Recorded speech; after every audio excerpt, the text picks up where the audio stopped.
হাওড়ার আবাসনে বৃদ্ধের রহস্য মৃত্যু, হাত থেকে উধাও 4টি দামি পাথরের আংটি। বৃদ্ধের মোবাইল ফোনেরও কোনো হদিশ নেই। উত্তর হাওড়ার গোলাবাড়ির ঘটনা। দেবাশিস রয়েছে আমার সঙ্গে। দেবাশিস, হাড় হিম করা ঘটনা বলা যেতে পারে। হাওড়ার আবাসনে, ওই আবাসনে বৃদ্ধ মাঝে মধ্যেই একা থাকতেন বলে পরিবার জানিয়েছে। এখনো পর্যন্ত পুলিশ সূত্রে কি কি তথ্য সামনে এলো?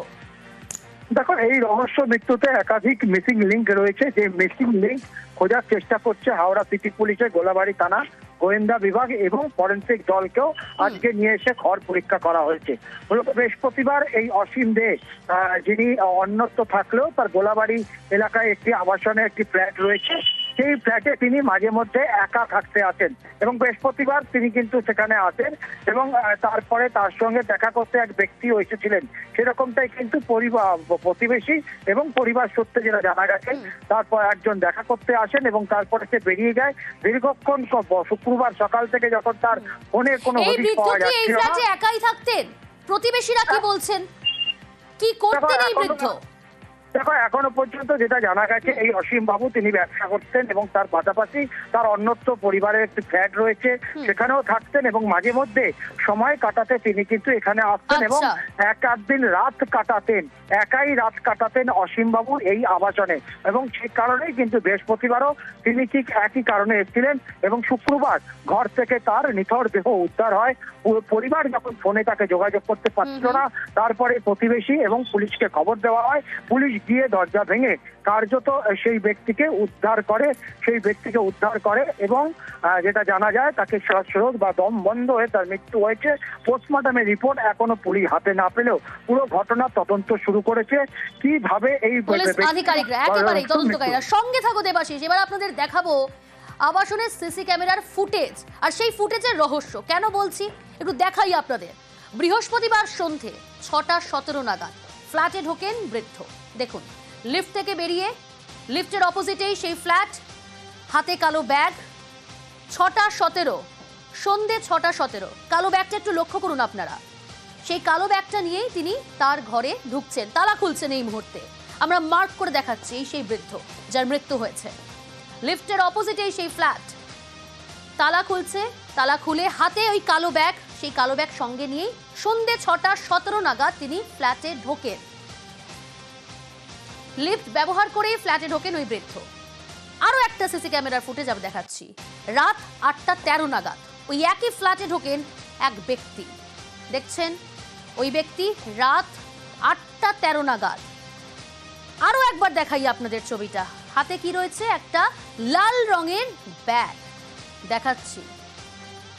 ব্যাগটা ভালোভাবে লক্ষ্য করুন, লাল রঙের ব্যাগ আর কিছু খাবার প্লাস্টিক রয়েছে। বোঝা যাচ্ছে 8:13 ঢুকেছেন ওই ব্যক্তি। ওই একই ফ্ল্যাটে ঢোকেন, সিঁড়ি দিয়ে উঠলেন ওই ব্যক্তি, কিন্তু বৃদ্ধ এসেছেন লিফট ব্যবহার করে। ঢোকার সময় লিফট নয়, সিঁড়ি ব্যবহার করলেন এই ব্যক্তি। অর্থাৎ 8:13 যে ব্যক্তি ঢুকলেন, তিনি হাতে লাল ব্যাগ নিয়ে ফ্ল্যাটে ঢোকে। দেখাচ্ছি আপনাদের মার্ক করে। এই যে ঢুকে গেল, এরপর যে ছবিটা আপনাদের দেখাবো, 8:13 ঢুকলো। তারপর যিনি 8:13 ঢুকলো, তিনি রাত 10:32 ওই ফ্ল্যাট থেকে বেরোলেন। প্রায় 2 ঘন্টা পর ওই ব্যক্তি রাত 10:32 নাগাদ ফ্ল্যাট থেকে বেরোচ্ছেন। আরো একবার দেখাচ্ছি, কিন্তু কি কারণে আপনাদের প্রথম থেকে বলছিলাম যে বারবার লক্ষ্য করুন, ব্যাগটার দিকে নজর দিন, কারণ ব্যাগটা কালো ব্যাগ নিয়ে তিনি বেরোচ্ছেন। যখন ঢুকলেন তখন লাল ব্যাগ, কিন্তু যখন বেরোচ্ছেন তখন কালো ব্যাগ। আর এই কালো ব্যাগটা কার হাতে ছিল? যে বৃদ্ধ লিফট থেকে বেরোলেন, অসীম দে, যার ফ্ল্যাট, যিনি ঢুকলেন 6:17-তে, এই কালো ব্যাগটা নিয়ে কিন্তু তিনি ফ্ল্যাটে ঢুকেছিলেন। রাত্রি 10:32 যখন এই ব্যক্তি বেরোলেন, তখন ওই বৃদ্ধের ওই কালো ব্যাগটাই কিন্তু তার হাতে একেবারে স্পষ্ট দেখা যাচ্ছে। দেবাশিস রয়েছে আমার সঙ্গে। দেবাশিস, তাহলে পূর্ব পরিচিত এই ব্যক্তি, পুলিশ সূত্রে কি জানতে পারছো? পূর্ব পরিকল্পিত হামলা, পূর্ব পরিচিত এই ব্যক্তি তাহলে ফ্ল্যাটে ঢুকেছিল? দেখো, অবশ্যই যে অসীম বাবুর পূর্ব পরিচিত এই ব্যক্তি তা কিন্তু পরিষ্কার। তার কারণ সিসিটিভি ফুটেজেই দেখা গেছে যে ব্যক্তি যখন ভিতরে যায় তখন অসীম বাবু নিজেই গেট খুলে দিচ্ছেন। অর্থাৎ কাউকে গেট খুলে তার ঘরে প্রবেশ করানো মানে সে তার পরিচিত। তবে হ্যাঁ, এই যে ব্যক্তির ছবি আমরা দেখাচ্ছি, যাকে দেখতে পাওয়া গেছে 2 ঘন্টা অসীম বাবুর সঙ্গে সময় কাটিয়েছেন, তাকে কিন্তু অসীম বাবুর পরিবারের কেউ চেনেন না। প্রশ্নটা উঠছে এখানেই। তবে কে এই ব্যক্তি, তার হদিশ কোথায়, পুরো ঘটনার তদন্ত এই সিসিটিভি ফুটেজ এবং এই আবাসন থেকে বেরিয়ে যাওয়ার বিভিন্ন রাস্তার ফুটেজ, এই ফুটেজগুলোকে একত্রিত করেই হাওড়া সিটি পুলিশের গোয়েন্দা বিভাগ এবং গোলাবাড়ি থানার পুলিশ গোটা ঘটনা তদন্ত করছে। তবে পরিবারের তরফ থেকে অভিযোগ করা হয়েছে অসীমবাবু কখনোই সিগারেট খেতেন না, তার ঘর থেকে নাকি সিগারেটের প্যাকেট, পোড়া সিগারেট, দেশলাই এইগুলো কিন্তু উদ্ধার হয়েছে। আর খোয়া গেছে কি, অসীমবাবুর হাতে পড়া 4টি দামি আংটি এবং তার পরনে চেন এবং মোবাইল, যেই মোবাইল ফোন কিন্তু বৃহস্পতিবারের পর থেকেই সুইচ অফ ছিল, সেই মোবাইলটিও খুঁজে পাওয়া যাচ্ছে না। এবং অবশ্যই আমরা এবং এখনো ওই ব্যক্তির কোনো সন্ধান পাওয়া যায়নি, এবং তার যে হাতের আংটি হারিয়েছে, মূল্যবান জিনিসপত্র, মোবাইল ফোন, সেগুলোরও কোনো খোঁজ পাওয়া গেল না। একেবারে সেগুলির কোনো খোঁজ পাওয়া যায়নি। এবং এই ব্যক্তিকে যতক্ষণ না আটক করতে পারছে পুলিশ, এই ঘটনা তদন্ত কিন্তু কোন রকম অগ্রগতি দেখতে না। তবে কি কারণে খুন, কি কারণে, পুরো বিষয় কিন্তু পরিবারের লোকদেরও জিজ্ঞাসাবাদ করছে গোলাবাড়ি থানার পুলিশ। বেশ, তুমি যেমনটা বলছিলে যে সিগারেট খান না এই ব্যক্তি, এই বৃদ্ধ খেতেন না, পরিবারের তরফ থেকেই বলা হয়েছে যে তার বাবা, তার কন্যা বলছেন যে না, তার বাবা কোনোদিন সিগারেট খেতেন না, কিন্তু সিগারেটের খোল পড়েছিল। শুধু তাই নয়, কথাও বলছেন তার মেয়ে, বৃদ্ধের মেয়ে জানিয়েছেন যে তার বাবার কাছে সবসময় একটি ব্যাগ থাকতো, যে ব্যাগের মধ্যে নথি থাকতো, মূল্যবান জিনিস থাকতো, হয়তো টাকা পয়সা থাকতো না কিন্তু নথি থাকতো। হতে পারে কি সেই ব্যাগটাই, এই ব্যাগটা, সেই কালো ব্যাগটা নিয়েই চম্পট দিল এই দুষ্কৃতী? সময় উত্তর দেবে, তদন্ত ইতিমধ্যেই শুরু করেছে। কিন্তু শোনাই আপনাদের ওই বৃদ্ধের মেয়ে কি বলেছে। আমার বাবা যেখানে কোনোদিনও সিগারেট খেতেন না, আমরা সিগারেটের একটা খোলা পেয়েছি, 4টে আংটি ছিল, হাতের চেন ছিল ওপর হাতে, সেগুলো নেই। তার মোবাইলটা তো আমরা প্রথম থেকেই সুইচ অফ পাচ্ছিলাম, তার ফোনটাও নেই। তারপর আমাদের এখানে লোকাল সব লোকেরা জানে আমার বাবা হাতে সবসময় একটা ব্যাগ ক্যারি করতো, সেই ব্যাগটাও নেই। আমরা তাকে চিনতে পারছি না, আমরাও দেখেছি, হ্যাঁ, বা আমার বাবা নিশ্চয়ই তাকে চেনে। আমার বাবা কিন্তু সহজে কারোর সাথে বন্ধুত্ব করবার মতো মানুষ নয়। তার এমন একটা বিশ্বাসের জায়গা সে অর্জন করেছে সে, যে আমাদের কাছেও সে তার পরিচয় লুকিয়ে গেছে।